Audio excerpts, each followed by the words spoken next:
السلام علیکم ورحمت الله وبرکاته. شمس MSD مسعودي یوټیوب چینل ته راغلاست. د ډیرو دوستانو په غوښتنه باندې چې دوی ویل چې مثال موږ ته د موبایل کورس اړوند ویډیوګانې جوړې کړه چې یعنې موبایل باید موږ زده کړو. نو ګران دوستانو کوم اشخاص چې غواړي موبایل زده کړي لومړی شرط یې دا دی چې هغوی باید ډیره زیاته حوصله ولري او که چیرته موبایل کاروبار کې زړه تنګ کړي بیا دا کاروبار ته نشي کولی. نو راځم ویډیو ډیره نه زیاتوم او خبرې هم نه زیاتوم. د په کورس باندې شروع کول لومړی فصل ده. کوم کتاب چې ما سره ده دا کتاب په فارسي ژبه ده خو دا زه غواړم تاسو ته په پښتو ژبه ترجمه کړم. مثلا که چیرته ما نه غلطي کیږي غلطۍ به راته بخښنه کوئ. نو دلته ویلي دي وایي که چیرته غواړئ چې موبایل خلاص کړئ او جوړ یې کړئ نو لومړی تاسو باید د موبایل پرزې وپېژنئ چې آیا دا پرزه څه نوم لري او څه وظیفه لري او څنګه چې کیږي او څنګه نه چې کیږي. په دې اړه باید تاسو بشپړ معلومات ولرئ. او که چیرته مثلا تاسو ونه پوهیږئ چې مثلا دا پرزه څه شی ده نوم یې څه شی ده وظیفه یې څه شی ده او څنګه چې کیږي نو تاسو بیا د موبایل په جوړولو یا کاروبار کې چې دا ډیر زیات مشکلات به ولرئ.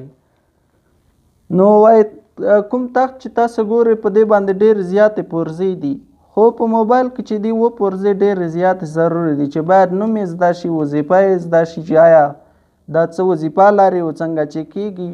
دا شرایط ډیر مهم دي. دغه پرزو څخه چې دا لومړی IC ده تاسو کتلی شئ په دغه کې دا IC ګانې دي د موبایل.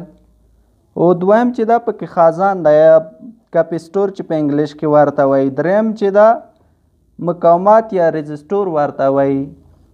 او څلورم چې دا سیمپیچ یا کوایل ورته وایي. او پنځم چې دا ترانزستور ورته وایي. شپږم دیوت ورته وایي. او اووم چې دا LCD ورته وایي.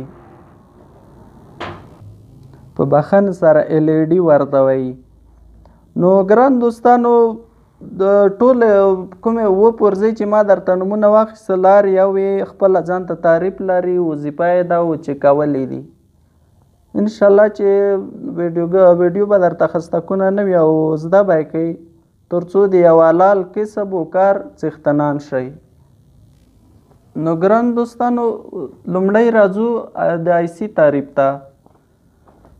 دوی داسې ویلي چې مثلا وایي کومې مهمې پرزې چې د موبایل د بورډ په مخه دي IC ګانې دي. او IC ته په تعریف یې داسې ده چې انټرګریډ سرکټ یا مدار مجتمع ورته ویل کیږي. او تعریف یې داسې ده چې د تارونو یا د رابطو یوه مجموعه چې په یو چوکاټ کې ځای شوي وي عبارت ده د IC څخه لکه تاسو کتلی شئ. دغه دوه IC ګانې مثلا زه درته ښایم دغه ته IC ویل کیږي. کوم تور رنګ او چوکاټونه چې تاسو وینئ دې ته IC ویل کیږي. ډیره په ساده پښتو درته وایم. بله ګران دوستانو یوه ډیره مهمه خبره چې دا IC ګانې په دوه ډوله دي. یو IC ګانې چې دي د BGA په نامه یادیږي چې هغه IC ګانو ته وایي چې ټولې پایې مثلا لاندې برخه کې پټې وي یعنې په سترګو نه لیدل کیږي لکه مثلا دغه IC چې دا تاسې کتلی شئ.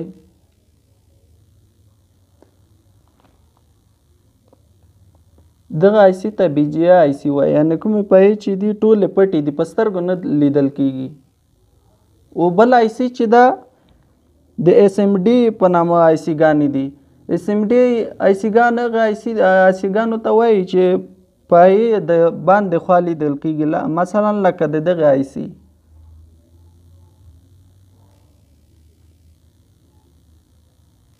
او دغه IC چې دي زیاتره په د MP3 او چینایي پخوانیو موبایلو کې ډېرې زیاتې وي.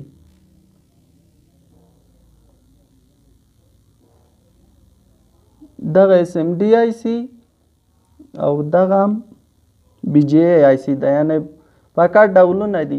او دا نمونه پار کوي مثلا وروسته بیا خپل نمونه لري رئیسي ځان ته مثلا پاور آیسي د بلوتوت آیسي د انتن آیسي د ټولې پار کوي خو په ستره کټګوري کې چې دا دوی په دوه ډوله ویشل شوي چې یو چې دا بي جي اي ده چې ټولې پای مثلا د لاندې وي په سترګو نه ښکاري او بل چې دا اس ام ډي آی سی دي چې یعنې پای د باندې ښکاري لکه دغه بورډ کې تاسو کتلی شئ دا نوکیا موبایل بورډ ده